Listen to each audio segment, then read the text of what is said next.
4-3-1-2. That means Harris Stewart.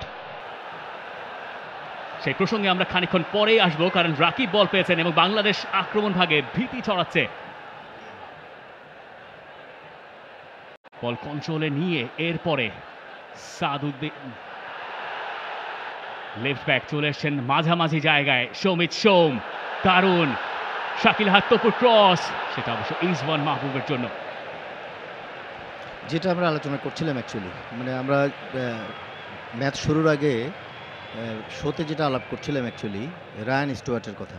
Stewart কিন্তু song young এবং হচ্ছে এক্সান ফান্দি ওদের পিছনে খেলে, কখনো কখনো একটু লেফট ফ্ল্যাঙ্ক এরিয়াতে সে আসার চেষ্টা করে। তবে আমাদের জন্য যেটা, আমরা যখন প্রেস করছি actually high up of the পিচে, তখনই কিন্তু সিঙ্গাপুর অ্যাকচুয়ালি প্রপার ওয়েতে বিল্ড আপ করতে পারেনি। এবং আমাদের সম্পর্কগুলো এভাবেই ভালোবাসায় ভরপুর হয়ে উঠুক ইস্পাহানি মির্জাপুর চায়ের শ্রেষ্ঠ ব্লেন্ডের অনন্য স্বাদে। আমরা কিন্তু সেখানে বল উইনও করেছি কয়েকবার। সো এখন যেটা অ্যাকচুয়ালি ম্যাচের বয়স বাড়ার সঙ্গে সঙ্গে ডেফিনেটলি আপনাকে বল পজিশনটা যখন আপনার কাছে থাকবে এই সিচুয়েশনে actually now actually the midfielder and the অ্যাটাকারদের মুভমেন্টটা ইম্পর্টেন্ট। শাকিল রাইট সাইড দিয়ে যাচ্ছিলেন, যদিও আগেই তিনি কাটা পড়েছেন রেফারির ফ্ল্যাগে। এবং এই ম্যাচটা কিন্তু আমরা দেখলাম শাকিল হাত্তপু শুরু থেকেই বেশ কিছু সামনে থ্রু বল দিতে পারছেন তার জোনটা, এবং তখনই কিন্তু রাকিব তিনি তার ন্যাচারালাইজ পজিশন সেই রাইট উইং দিয়েই আক্রমণগুলো শুরু করার চেষ্টা করছেন। এই জায়গায় রাকিবের একটা বেশ ভালো সাপোর্ট সোফার শাকিল হাত্তপু।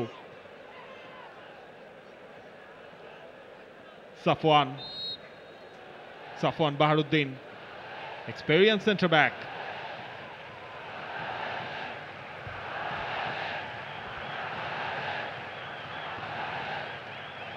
ফান্ডে আরো একবার তিনি ছিলেন টার্গেট।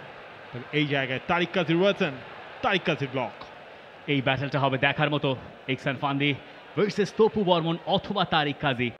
যদিও ফান্দি কখনো কখনো দুদিকেও সরে যান এবং তার এই খেলার সঙ্গে আপনি মিল খুঁজে পেতে পারেন বাংলাদেশে খেলে যাওয়া ডোরিয়েলটন গোমেজের সঙ্গে। কিছুটা মিল হয়তো আছে ব্রাজিলিয়ান স্ট্রাইকার।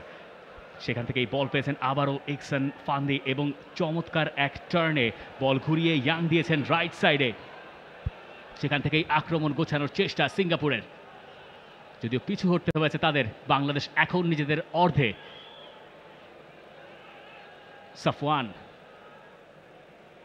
বিল্ড আপের চেষ্টায় সিঙ্গাপুর, আর গ্যালারিতে ফিন পতন নীরবতা ভাঙল যখন তারা একটা ব্যাকপাস খেলল। খুব স্বাভাবিক, এবং সেই জায়গায়ও ব্যাকপাসটা তারা খেলতে বাধ্য হয়েছিল, কারণ কন্টিনিউয়াসলি বাংলাদেশের ফুটবলাররা অ্যাটাকিং থার্ডে সেই চেইজটা তারা করছিলেন।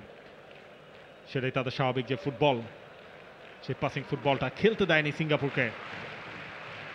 এবার অবশ্য লেফট সাইড থেকে সাদ,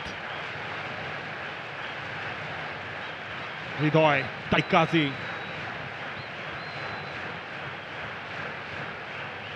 হামজার সামনে বাড়ানো লং বল, সেখানে কাজেমও ছুটছিলেন এবং বাংলাদেশ পাচ্ছে একটা থ্রোয়িং। কুইকলি টেকেন, তবে সেই সুযোগটা নষ্ট।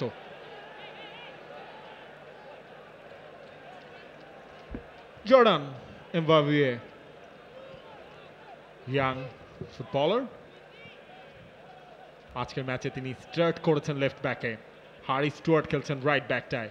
দুই ভাই, হ্যারি স্টুয়ার্ট রাইট উইংয়ে এবং তার ঠিক নিচেই তার ভাই রায়ান স্টুয়ার্ট।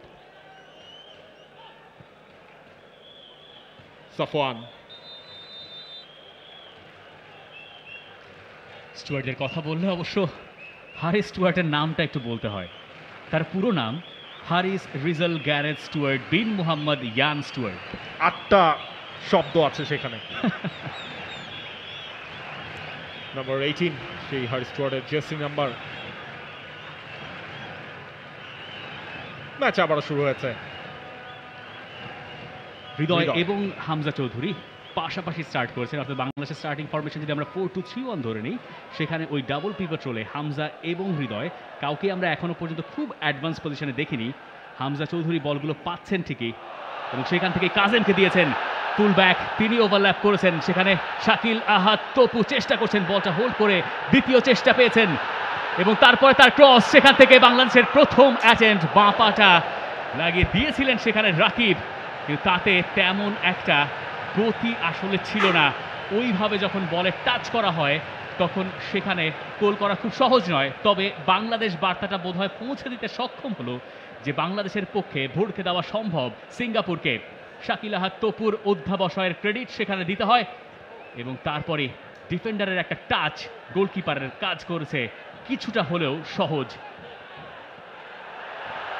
বাংলাদেশ প্রেস করছিল, সেখান থেকেই সিঙ্গাপুর তারা আক্রমণে ওঠার চেষ্টায়। হারিস হারুন রাইট সাইড থেকে যে ক্রস এসে ইকসান ফান্দির হেডার,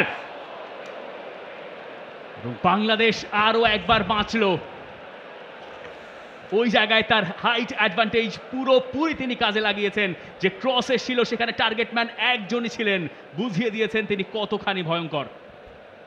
9 মিনিটেও 4 গোল করার রেকর্ড আছে তার, যেটা এই 2000 সালের পর ফাস্টেস্ট গোল হলসের রবার্ট লেভানডফস্কির পরেই সেই নামটা, সেই ইকসান ফান্দি আজকের ম্যাচেও বাংলাদেশের জন্য ভয়ের কারণ। তবে এবার বাংলাদেশ আরও একবার রাইট সাইড থেকে, তবে বলের পেস বেশি, রাকিব যাওয়ার আগেই সেটা টাচ লাইনের বাইরে। For more updates, subscribe to our YouTube channel and click on the bell icon. Follow us on Facebook and Instagram. Download T-Sports app to enjoy exciting games and highlights. Visit tsports.com.